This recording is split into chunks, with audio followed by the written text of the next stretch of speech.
ये web series है 2018 में दिल्ली में हुए उस घटना के बारे में जिसने पूरे देश को हिलाकर रख दिया था। एक हंसते खेलते परिवार के सभी सदस्यों का रातों रात मौत हो जाना और उससे भी अजीब उनके मरने का तरीका, जिस गुत्थी को सुलझाना मानो पुलिस के लिए एक सरदर्द बन गया था। पुलिस ने एक एक करके राज से पर्दा उठाया और बहुत कुछ सामने आया। आइए इस कहानी को पूरे तरीके से जानते हैं। ये सुबह का वक्त है और रजावत फैमिली के घर के बाहर दूध वाला दूध देने आता है। वो बहुत बार गेट नॉक करता है पर कोई जवाब नहीं मिलने के बाद उनका फोन डायल करता है, पर अजीब बात है कि कोई फोन भी रिसीव नहीं करता। वहीं पर बैठे रजावत फैमिली के पड़ोसियों को वो इस बारे में बताता है, जिनमें से एक व्यक्ति कहते हैं कि रुको मैं देखता हूँ, और फिर वो रजावत फैमिली के घर का दरवाजा नॉक करते हैं, बेल बजाते हैं, पर कोई जवाब नहीं आता। दरवाजे को जब वो थोड़ा सा धक्का देने की कोशिश करते हैं तो वो देखते हैं कि दरवाजा तो पहले से ही खुला हुआ है। घर के किसी सदस्य को बुलाने के लिए अंदर जाते हैं और वे अंदर में कुछ ऐसा दृश्य देखते हैं जिससे उनके होश उड़ जाते हैं और उनके इस भाव को देखकर दूध वाला भी डर जाता है। फिर आगे हम देखते हैं आंध्या नाम की एक पुलिस ऑफिसर को जो क्लब में होती है। वहाँ पर एक लड़का उसे ड्रिंक ऑफर करता है और इस लड़के को ये पता नहीं होता कि आन्या एक पुलिस ऑफिसर है और उस लड़के ने कई क्रेडिट कार्ड स्कैम किए हैं, जिसके लिए आन्या उसे अरेस्ट कर लेती है।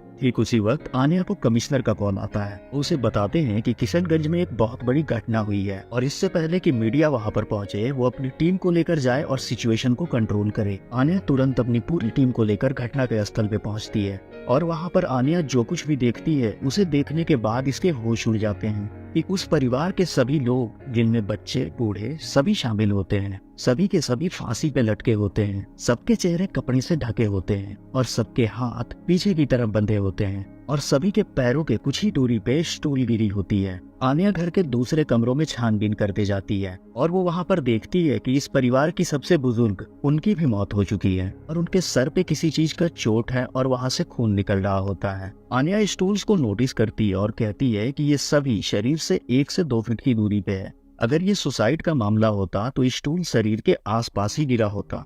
ये देखने पे ऐसा लग रहा है कि मानो इन्हें एक एक करके फोर्सफुली गिराया गया हो। आन्या छानबीन करते हुए घर के छत पे जाती है, जहाँ पर वो देखती है कि परिवार का जो पालतू कुत्ता है उसे उसके शेल्टर हाउस में बंद करके बाहर से कुंडी लगाई गई है। इस परिवार के सबसे बड़े सदस्य जवाहर, जिनकी मृत्यु पहले ही हो चुकी है, वो एक पुलिस ऑफिसर थे। जवाहर के 2 बेटे थे, आदेश और भुवन, और उनकी एक बेटी थी बबीता, जो अपने माँ और भाइयों के साथ यहीं पे रहा करती थी। बबीता की एक बेटी होती है अंशिका, जो एक MNC में काम करती थी और इस घटना से ठीक 1 हफ्ते पहले उसकी सगाई हुई थी। बबीता की बड़ी बहन कविता ही इस परिवार से जीवित बची है, जो कि अलग रहा करती थी। आन्या कविता को पुलिस स्टेशन बुलवाकर पूछताछ करती है, जिसपे कविता बताती है उसके भाई काफी शरीफ लोग थे, उनकी किसी से भी किसी बात पे अनबन नहीं थी और वे अपने परिवार में काफी खुश थे। रजावत के एक फैमिली फ्रेंड से पूछताछ की जाती है, जो कि बताते हैं इनके परिवार में एक शादी होने वाली थी और एक नया बिजनेस भी स्टार्ट हुआ था। इनके परिवार में चिंता थी, पर अच्छी वाली। आन्या अंशिका के मंगेतर अमन को बुलवाती है। अमन बताता है कि वो अंशिका को 6-7 महीने से जानता था और हाल ही में उनकी एंगेजमेंट हुई थी। आन्या उससे पूछती है कि क्या तुम कल अंशिका से मिले थे, जिस पे वो मना कर देता है। आन्या अमन से कुछ भी छुपाने से मना करती है, जिस पे अमन पैनिक कर जाता है, जिस पे वो उनसे कहता है कि क्या आप मुझे मर्डर समझ रही हो, जिस पे आन्या उसे काम डाउन होने को बोलती है। आन्या उससे पूछती है कि अंशिका से क्या बात हुई थी, जिस पे वो बताता है कि हमारा मिलने का प्लान था, पर वो उस प्लान को पोस्टपोन कर रही थी और इसकी वजह मुझे नहीं पता है। आन्या उससे पूछती है आज सुबह तुम क्राइम सीन पे क्या कर रहे थे, जिस पे वो बताता है कि वो ऑफिस जा रहा था, तब उसकी मॉम का कॉल आया और उन्होंने इस घटना के बारे में बताया, जिसके बाद वो वहाँ पर चला गया। आन्या उससे पूछती है कि जब तुमने अंशिका से बात की तब क्या तुमको कुछ अजीब लगा, जिस पे अमन मना कर देता है। वो बताता है कि रोज की तरह उनकी नॉर्मल ही बात हुई थी। इन सवाल जवाब के बाद आन्या उसे वहाँ से जाने के लिए कहती है, पर साथ ही साथ वो उसे अपना नंबर देते हुए कहती है कि अगर उसे कुछ भी याद आए तो उसे इन्फॉर्म करे। अमन घर पे आता है और काफी स्ट्रेस में होता है, जिसके बाद वो ड्रग इंजेक्शन लोड करता है और खुद को इंजेक्ट कर लेता है। फिर उसके दिमाग में इस घटना से 10 दिन पहले हुए उसके और अंशिका के बीच में हुए बहस की फ्लैशबैक चलने लगती है, जहाँ पे अंशिका कंप्लेन कर रही होती है कि अमन की मॉम उसे पसंद नहीं करती और अमन उसे समझाने की कोशिश कर रहा होता है। पर अंशिका अमन से कहती है कि तुम्हारी मॉम मुझे जज करती है, जिस पे अमन गुस्सा हो जाता है और उससे कहता है कि मेरी माँ को इससे बाहर रखो। अमन गुस्से में अंशिका के फादर पे कमेंट करने लगता है और उससे कहता है कि तुम्हारे पापा 20 साल से कहाँ हैं, या तुम्हारे पापा को ये भी पता है कि उनकी एक बेटी भी है। क्या वो हमारी एंगेजमेंट पे आएंगे? उसकी बातों से गुस्सा होकर अंशिका अमन को एक तमाचा लगा देती है। अमन अपने घर पे होता है, तभी वो नोटिस करता है कि पुलिस वाले उसके घर के ठीक बाहर खड़े हैं और उस पर नजर रख रहे हैं। वो आदमी जो रजावत फैमिली में दूध डिलीवर करता है वो पुलिस स्टेशन आता है और बताता है कि उसके पास एक इन्फॉर्मेशन है। वो आगे बताता है कि कुछ दिन पहले जब वो दूध की डिलीवरी देने जा रहा था, कुछ गुंडे जवाहर के बड़े बेटे आदेश को धमका रहे थे और उन्होंने उसके गले पे चाकू भी रखी होती है। यहाँ आनिया सीसीटीवी फुटेज में देखती है कि घटना की रात कोई बाइक सवार रजावत फैमिली के घर के अंदर गया था और आगे हम देखते हैं कि ये बाइक सवार कोई और नहीं बल्कि अमन होता है। आनिया इस परिवार का महिपाल नाम के एक बदमाश से कनेक्शन ढूंढने की कोशिश करती है। मन कविता से पूछता है कि क्या परिवार में पहले कभी किसी की झड़प हुई थी, जिसपे वो बताती है कि दौलत नाम के एक इंसान है जो जवाहर सिंह के दोस्त थे, उनसे पास्ट में एक बार झड़प हुई थी। दौलत जी और उनके पापा दोनों तीतरी गाँव से थे और वे दोनों एक साथ दिल्ली आए, पर दौलत उनके पापा का अच्छा दोस्त नहीं निकला। कॉलेज खत्म करने के बाद भुवन दौलत के फ्लाई बिजनेस के साथ ही लग गया था। एक रोज भुवन अपने पापा से राइडिंग करने की जिद करता है। उसके पापा जैसे ही घोड़े पे चढ़ते हैं, भुवन घोड़े को एक किक मार देता है। भुवन के जूते में एक कील लगी होती है जिसे लगने से घोड़ा बौखला जाता है। जवाहर सिंह घोड़े से नीचे गिरते हैं और उनका सर पत्थर से टकरा जाता है और उसी जगह पे उनकी मौत हो जाती है। इस घटना का भुवन पे बहुत गहरा असर पड़ा। वो खुद को अपने पिता के मौत का जिम्मेदार मानने लगा था। भुवन घर पे तो रहता था पर उसका दिल और दिमाग कहीं और ही रहता था। भुवन अपनी नींद में अपने पापा को आवाज देने लगा और जब वो आए तो वो उनसे माफी मांगता है। उसके पापा उसे समझाते हैं कि जो कुछ भी हुआ वो तुमसे अनजाने में हुआ है और इंसान से ही गलती होती है। भुवन अपनी पत्नी को अपने सपने के बारे में बताता है और कहता है कि पापा कहीं नहीं गए हैं, वो यहीं हमारे पास हैं। इस बीच दौलत के दुकान में काम करते हुए भुवन से अक्सर गलतियां हो जाती थी। भुवन दुकान में हुए खरीद की एंट्री करना भूल जाता है, जिसपे दौलत उसे बेईमान बताता है और उसे अपना दुकान छोड़कर चले जाने के लिए कहता है। दौलत उसे वहां से धक्के देके भगाता है और तभी वहां पर रखी मेटल पाइप्स भुवन के ऊपर गिर जाती हैं, जिससे भुवन बहुत बुरी तरीके से घायल हो जाता है। इस हादसे की वजह से भुवन के दिमाग का एक हिस्सा काम करना बंद कर देता है और उसकी आवाज चली जाती है। ये भी हो सकता है कि भुवन की आवाज कभी वापस ना आए। भुवन एक रोज अस्पताल में खुद को मारने की कोशिश करता है पर उसे बचा लिया जाता है। औनत भुवन के इलाज का खर्च देने को तैयार हो जाता है और उससे कहता है कि केस वापस ले ले, पर भुवन उस पर एक और केस करने की धमकी देता है और उसके ऑफर को ठुकरा देता है। आनिया का खबरी उसे एक तस्वीर दिखाता है जिसमें आदेश महिपाल नाम के एक बदमाश के साथ होता है और एक दूसरी तस्वीर में वो पुजारा गैंग के लीडर रणदीप पुजारा के साथ होता है। वाले को स्टेशन बुलाया जाता है जहां पर वो उस आदमी की पहचान करता है जो आदेश को धमकी दे रहा था। कमिश्नर आनिया से कहते हैं कि ये केस बहुत ही अजीब किस्म का है और अब ये मुद्दा राजनैतिक हो चुका है, जिसके बाद दिन ब दिन प्रेशर बढ़ता जाएगा। आनिया की मॉम उसे कॉल करके कहती है कि उसे ये केस नहीं लेना चाहिए था। आनिया इस बारे में बात नहीं करना चाहती, वो उनसे कहती है कि बाद में बात करेगी। आनिया की मॉम उसकी मानसिक स्थिति को लेकर काफी चिंतित होती है। अमन तितरी गांव पहुंचता है और दौलत राठौर के घर को ढूंढने लगता है। गांव में उसे पता चलता है कि दौलत को मरे हुए कई साल हो चुके हैं। गांव का एक आदमी उसे बताता है कि दौलत और जवाहर के घर शादी का रिश्ता ना टूटा होता तो उनके संबंध काफी अच्छे होते। अब ये शादी किसकी टूटी थी ये अमन को खुद पता करना होता है। मन दौलत के घर पहुंचता है जहां पर उसे दौलत का बेटा जयंत मिलता है। जयंत को देखते ही उसको मारने दौड़ता है। तब तक जयंत का एक दोस्त अमन के सर पे बॉटल से वार करता है। जयंत अमन से उसका परिचय पूछता है और उसे बताता है कि अंशिका उसकी बीवी थी। दरअसल जयंत और अंशिका का बचपन में ही बाल विवाह हो गया था। अमन को लगता है कि जयंत झूठ बोल रहा है, तो जयंत उसे बताता है कि जवाहर सिंह के परिवार ने दिल्ली जाने के बाद ये रिश्ता तोड़ दिया था, जिसपे अमन उससे कहता है कि इसलिए तुम उसको फोन करके धमकी देते थे, उसे परेशान करते थे। जयंत कहता है कि मैं तो बस उसे समझाना चाहता था, पर तुम यहाँ पे क्या करने आए हो? जिसपे अमन कहता है कि मैं पता लगाने आया हूँ कि अंशिका को किसने मारा। इस पे जयंत उससे पूरी बात बताने को कहता है।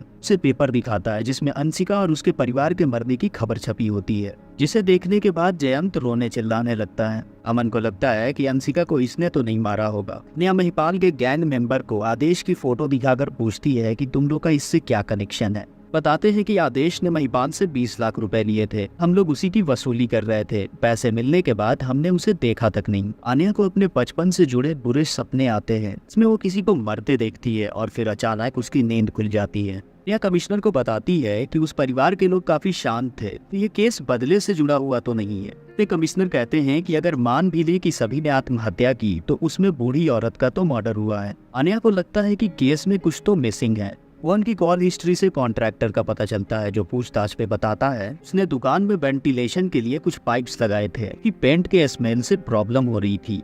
कॉन्ट्रैक्टर उन्हें वो पाइप्स दिखाता है। यहाँ पर वे नोटिस करते हैं कि 7 पाइप्स मुड़े हुए हैं और 4 पाइप सीधे हैं। वो इंसिडेंटली विक्टिम्स में 7 फीमेल थी और 4 मेल थे।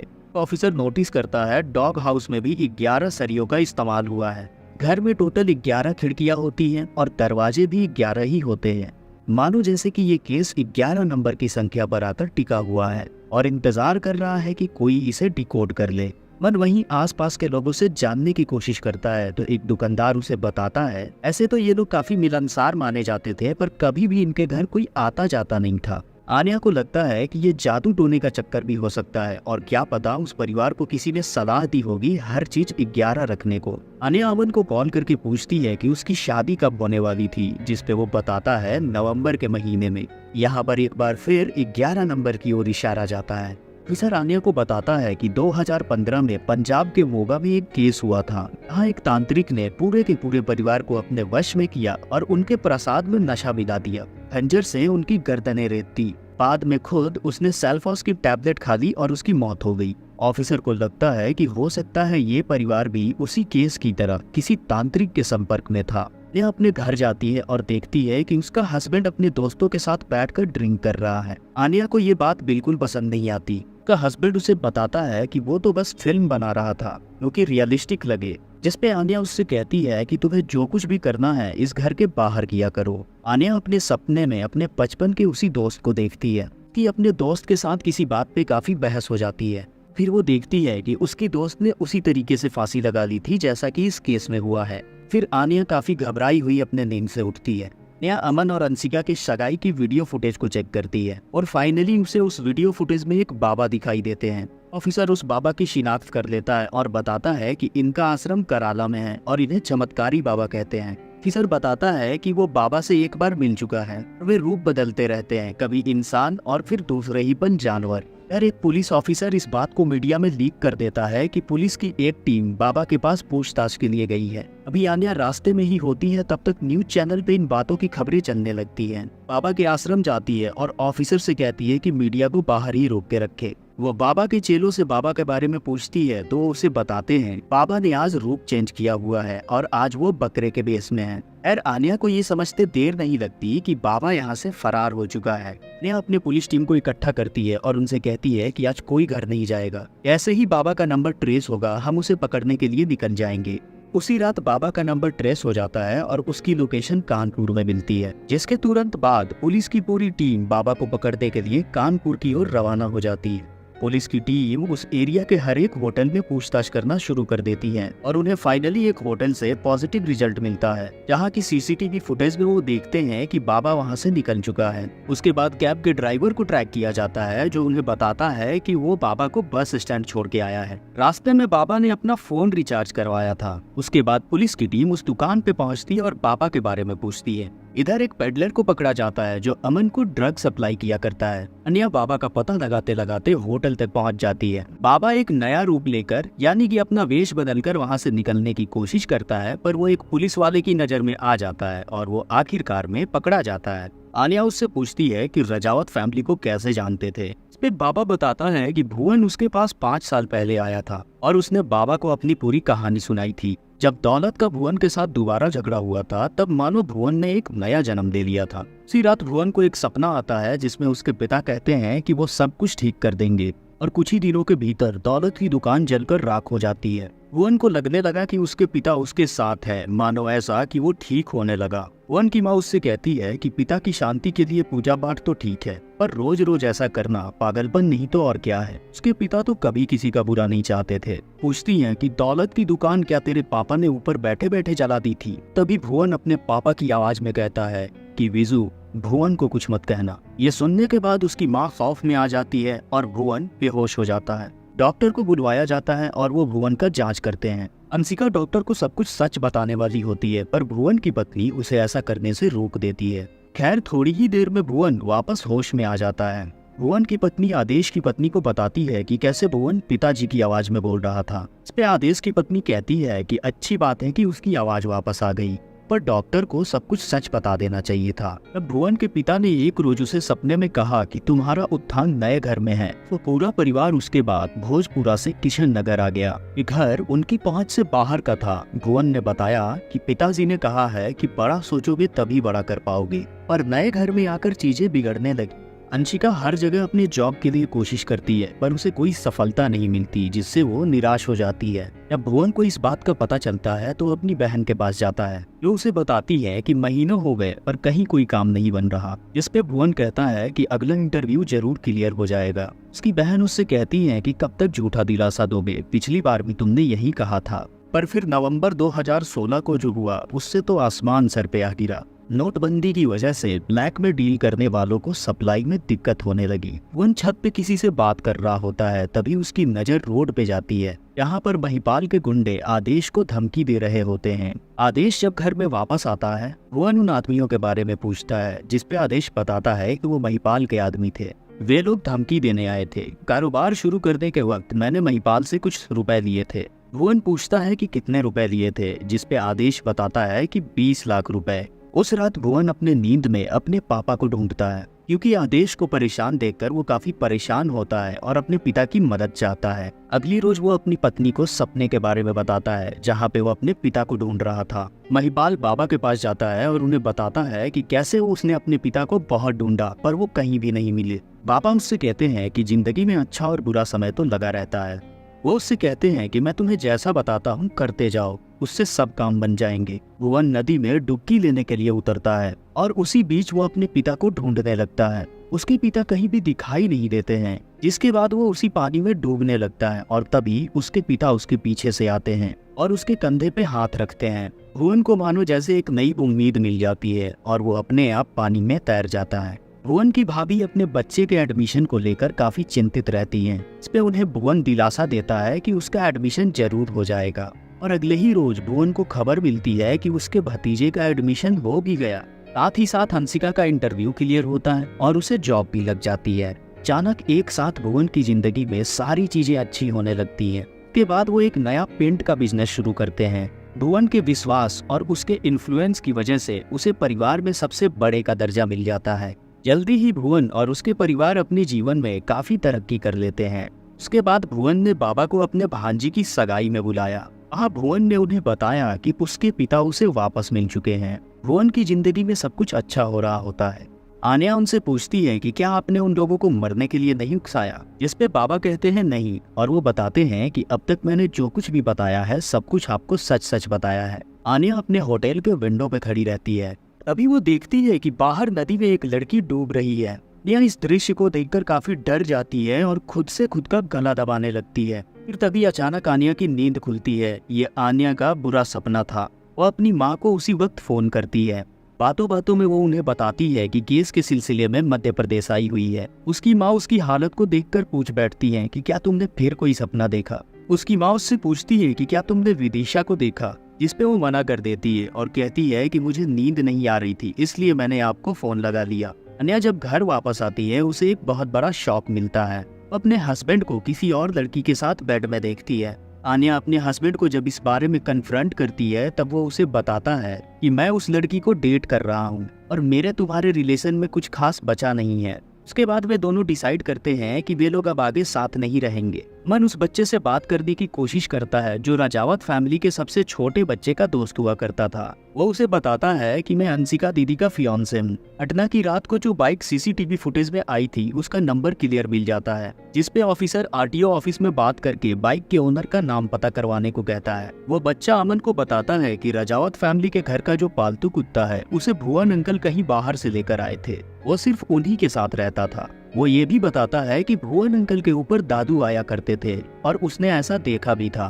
दादू भुवन अंकल के शरीर में आकर निर्देश देते थे, जिसे घर के सदस्य डायरी में नोट किया करते थे। अन्या दिल्ली वापस आकर कमिश्नर को केस की प्रोग्रेस रिपोर्ट देती है और बताती है कि बाबा के यहाँ से कुछ खास पता नहीं चला, पर इलीगल गोल्ड बरामद हुए हैं। कमिश्नर आन्या के सामने इस केस पे एक और इंस्पेक्टर अपॉइंट करने का प्रस्ताव रखते हैं। पे आन्या कहती है कि बेहतर होगा वो ब्रेक ले लेगी क्योंकि कुछ भी रिजल्ट नहीं आ रहा है।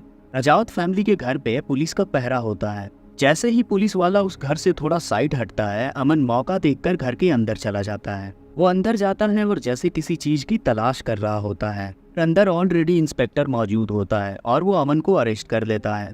आन्या ने खुद को इस केस से साइड करने का मन बना लिया होता है। अभी आन्या को कुछ याद आता है और वो हेडक्वार्टर फोन करके पूछती है कि पहले रजावत फैमिली कहाँ रहा करती थी। ऑफिसर बताता है कि वे भोजपुरा में रहा करते थे। इस पे आन्या उनसे जल्द से जल्द उस घर का एड्रेस मांगती है। आन्या रजावत फैमिली के पुराने घर पहुंचती है और वहां पर जाकर जांच करती है। ऑफिसर अमन से कहता है कि अभी जो कुछ भी तुम छुपा रहे हो हमें सच सच बता दो। और ऑफिसर अमन को दिखाता है कि कैसे उसका बाइक सीसीटीवी फुटेज में पकड़ा गया है। और वो उससे पूछते हैं कि हादसे की रात तुम उनके घर के बाहर क्या कर रहे थे, जिस पे वो बताता है कि उसकी और अंशिका की सगाई से पहले लड़ाई हुई थी, पर बाद में सब कुछ ठीक हो गया था। इस रोज घटना हुई थी उसी रोज उन लोगों ने बाहर मिलने के लिए होटल रूम बुक किया था। जब 8 बज गए और अंशिका नहीं आई, तब अमन को लगा अंशिका को उसका प्लान बुरा लग गया हो। उसने अंशिका को कॉल किया पर अंशिका ने उसका कॉल रिसीव नहीं किया। इसके बाद वो उसके घर पे चला गया। जैसे ही वो घर पे पहुंचा, लाइट कट जाती है। घर में जब कोई भी आवाज नहीं मिलती है, तब अमन अंदर जाता है और वो सामने देखता है कि सभी लोग फांसी पर लटके हुए हैं। अमन बताता है कि घर में पूजा होती थी और भुवन अंकल पे दादू आया करते थे। अभी आन्या वहां पर आती है और कहती है कि दादू के सभी इंस्ट्रक्शंस को डायरी में लिखा जाता था। आन्या दुकान पे मिले 2 रजिस्टर्स को लाने को कहती है। उस डायरी में निर्देश लिखे हुए होते हैं जो जवाहर सिंह भुवन के जरिए परिवार के सदस्यों को देते हैं। इस डायरी में पेड़ के पास इकट्ठे होकर पूजा करने को लिखा होता है। और जवाहर सिंह जिंदा थे और जिस घर में थे उस घर में पेड़ था ही नहीं। इसका मतलब ये है कि ये डायरी भुवन लिखा करता था। उन्हें रियलाइज होता है कि इन 2 रजिस्टर्स के अलावा और भी रजिस्टर्स होंगे। वो घर में वापस जाते हैं और छानबीन शुरू करते हैं ताकि बाकी के बचे रजिस्टर्स उनके हाथ लग जाएं। आन्या छानबीन करते हुए डॉग हाउस तक पहुंच जाती है और वो जैसे ही वहां से बेडशीट्स हटाती है, उसे सभी रजिस्टर्स मिलते हैं। 4th एपिसोड यहीं पे खत्म होता है।